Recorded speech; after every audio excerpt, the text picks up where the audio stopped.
So Ali Gold basically said, Football London understands that there was anger within Spurs that Lo Celso and Romero made the trip to Argentina in the first place. You could see that in Nuno's press conference after the game. Yeah, he didn't seem happy about the situation. He definitely didn't. He says Premier League clubs had unanimously decided not to release players for international matches played on the red list countries due to FIFA's current position not to extend its temporary release exemptions for players required to quarantine on their return from international duty. While Villa did then make the decision to grant permission for their Argentina duo to travel, Spurs did not. So Romero and Lo Celso decided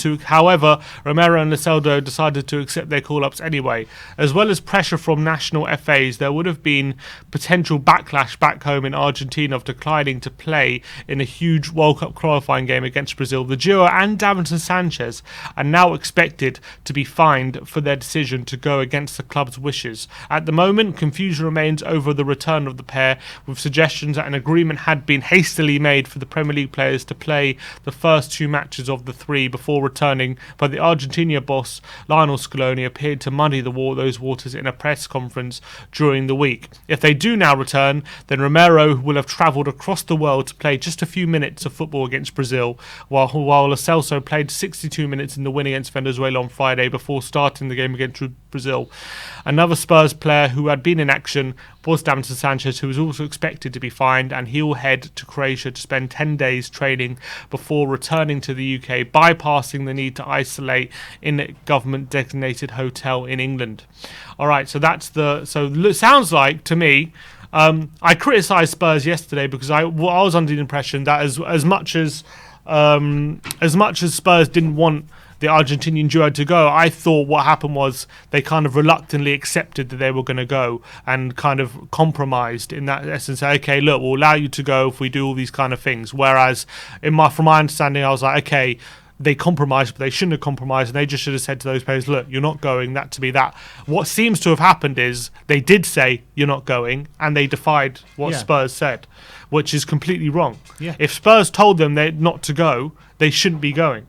And I think what I thought happened was what Spurs suggested they don't go. They said, look, we really want to go, and they go, okay, we'll let you go. That's not what happened. It kind of seems like Spurs were adamant they shouldn't be going, and unlike Villa, who did kind of grant permission, seems like Villa granted permission to their players to go, but Spurs didn't grant permission to Lo Celso Romero to go, and Lo Celso Romero just accepted the call-ups anyway and completely defied what Tottenham wanted. And I think it's right that they should be fined, because look what they've done. They've caused this whole big incident, a whole big kerfuffle for nothing. They didn't even get to play, and now they're going to be missing two Spurs games now on coming back. The Chelsea game as well. It's massive. They'll be back for the Chelsea game, hopefully. We're playing Chelsea in 2 games' time. No, two games. Palace and the Europa Conference League. Oh, in the Conference League game. Yeah, they're missing those 2 games. Oh, I see. They'll be back for Chelsea. Will they be fit for Chelsea though? It depends. If they're going to quarantine if they're going to do training in Croatia, then they'll be back. If not, if they're coming back to the UK, then probably they won't be fit for the Chelsea game. I find it hard to kind of put. Obviously the complete blame is on them, but I find it hard to kind of be angry because it's like how can you stop them going and play for their country, especially in a massive game like Argentina against Brazil? But you've got to do your kind of research and due diligence. You know what I mean? You can't just go out there and literally lie on a form to get into Brazil and face the consequences. Yeah, it's a ridiculous situation. I think they're rightly fined in this situation. They should have listened to Tottenham. They shouldn't have gone. Every single other Premier League team, except for Aston Villa, seemed to get their players not to go onto these red list countries. We're the only team who seem to have a problem. I know Argentinians are usually, they're known for how proud they are of their country and all that kind of stuff, and how I don't know what the word is, but they're very patriotic. That's the word, and they definitely will never put anyone before their country, which I understand. But in these kind of situations, Lo Celso and Romero are just there for the Copa America. They've done a lot for their country in the past few months. They're in very high standing, and so like missing a couple of games because of this current situation in the world. You got to I think you have to accept it in these situations. And I think if the truth is, if the AFA did put them under pressure and did kind of force their hand in that way and saying, look, you have to come, otherwise that's going to be looked badly upon, and maybe in the next squad you're not going to be involved and all that kind of stuff. And then you got to say the AFA are mostly to blame in this whole situation for putting pressure on 4 players who couldn't even play if they got to Brazil. So it was a complete mess, complete farce how that all came to pass. Yeah. But I think the players for defying Tottenham, I think have to rightly be punished. Unfortunately, look. You can say you can't blame the players, and part of me agrees with you, but at the end of the day, every action has a consequence, and they have to accept their consequence of defying the club, and that's it. I'm not saying that you can't blame the players. I'm saying you have to blame the players because they are culpable. Of course they are. But I'm saying I'm finding it hard to kind of be angry with them because it's so hard to turn down playing for your country, especially if it's a game against Brazil. What I mean? I hear that. I don't think it's completely their fault. I think it's their fault for obviously defying Tottenham, but it's not completely their fault. It's not completely their fault for what happened yesterday. They need to know, though, if they're going to Brazil, they need to quarantine for 2 weeks. They need to know that, and the Argentinian FA need to know that more than anyone. The Argentinian FA and also Spurs, surely, if they're kind of trying to fight against this, they should be kind of coming up with every sort of reason to kind of sway them to not go, and that should have been what they should have said to them. Correct, and I agree with that as well. I do think Spurs should have done their due diligence. Look, Spurs are £1 billion company at the end of the day, right? Surely they have enough. If they're in this situation where they don't want Celso Romero not to go, they have to know. Okay, they're going to play in Brazil. Can UK players even go to Brazil? Surely that research should be done, like by someone in the club, and they can tell them, look, if you go to Brazil, you're gonna have to quarantine for 2 weeks. You might not even get to play. Like, how can they not do that kind of due diligence and let the players know? But I think the AFA, surely they're the most culpable. They're complete shit show for how they've acted. Eccleshare has just tweeted saying Tottenham extremely frustrated by how things have played out on the international break with Romero and Lo Celso. Vindication for why their and the PL stance was for the players not to travel to red list countries. Per Alistair Gold, both players and Davinson Sanchez expected to be fined by Spurs when they return.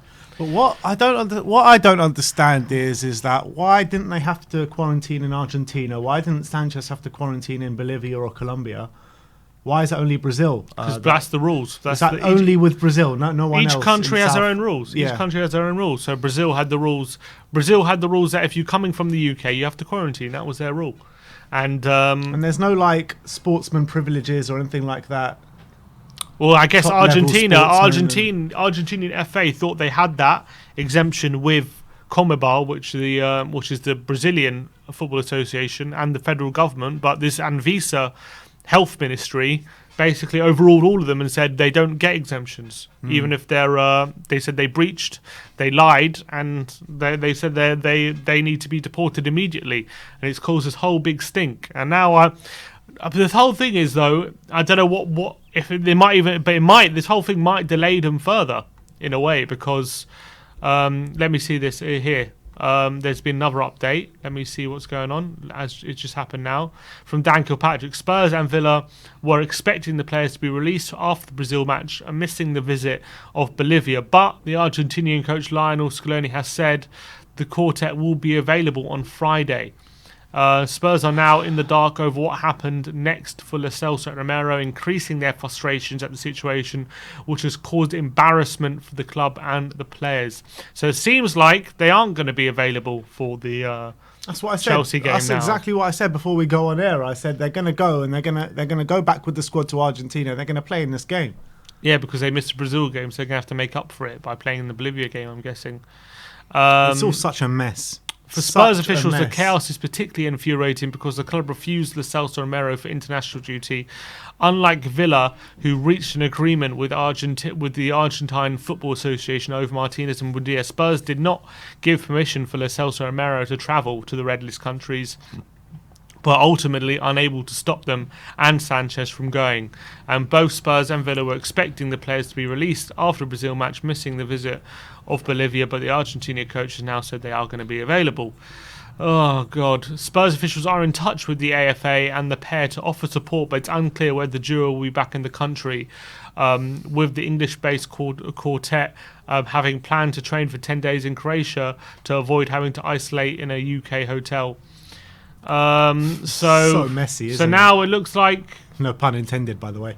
No, this is a ridiculous situation. So look, if the fact is, if they're going to be playing on Friday, then they're not. Then they're definitely out for the Chelsea game. That's for sure. So this is a complete and utter mess now that the players have put themselves in by defying the club, quite frankly, and the AFA for putting pressure on them. This isn't the first time Lo Celso's kind of defied the club, is it? Isn't it? When else did he defy the club? Do you not remember he was involved in that party during lockdown that he got fined for? Yeah, okay. Yeah, I mean, now that's not defying the club. That's more defying English COVID restrictions. Yeah, but if you're a Premier League footballer, you can't do that. I'm not saying he was right. I'm not saying, but the club didn't say you can't have a party and then he had a party. The England COVID rules were you can't do that, and he defied that. Yeah. So that was a bit different, but I see what you're saying. He was part of that party. He did get fined by the club, though. Yeah, he should have. He should have, because he broke COVID rules. Yeah. So he should have been fined by the club. So look, I think that's the kind of situation at the moment. It's a very messy situation. I'm sure we're going to get some more developments over the next 24 hours with it, and we will be keeping you up to date. But who's the biggest loser? It's Tottenham. Of course it is. Tottenham are the biggest losers in this whole situation, and it's so frustrating. Of course we're the ones who get screwed out of it. Of course we are. The only team in the Premier League who Chelsea are the biggest winners. Chelsea's next 2 games are Villa and Spurs. And hopefully, though, thankfully, it looks like Sanchez is still going to be going through the whole Croatia thing. He's not affected by that whole Argentina thing. So, well, he's still going to miss 2 games. Yeah, we know that he's going to miss 2 games, but he's going to be back for. We're going to need him for Chelsea. Is my point. So, because as much as it's frustrating to have Romero, Lo Celso, and Sanchez out for Palace on Saturday, you have to. If Rodon is fit, you have to think we should have enough in defence. But is Rodon fit? Because he's not in the Wales squad. We don't know. We don't know. He's not in the Wales squad, so it's highly unlikely he's going to be fit. So, or maybe he spent the last 2 weeks getting fit. I don't know. Let's hope so. I mean, that's just a dream at the moment. That's where we're not a dream. It might be real. It might be real. It might be, but I don't know. I haven't heard anything about Rodon being fit. From what Nuno said is. He only just missed out on the Wales squad, and that's what he said. He said he was nearly fit, nearly back. Well, let's hope so. I really hope Rodon can be fit, because otherwise if not, we've got two defenders. Who do we play? Tanganga and Dyer is the only 2 that we can play there. The only 2. Well, there's a USA international in the squad. Come on, he's not a USA international, by the way. Isn't he? No. I thought he played for US. I don't think so. You sure? Yeah. I'm pretty sure he's had a cap for US, no? A very long time ago. Yeah, he had a cap for US, so he's a USA international.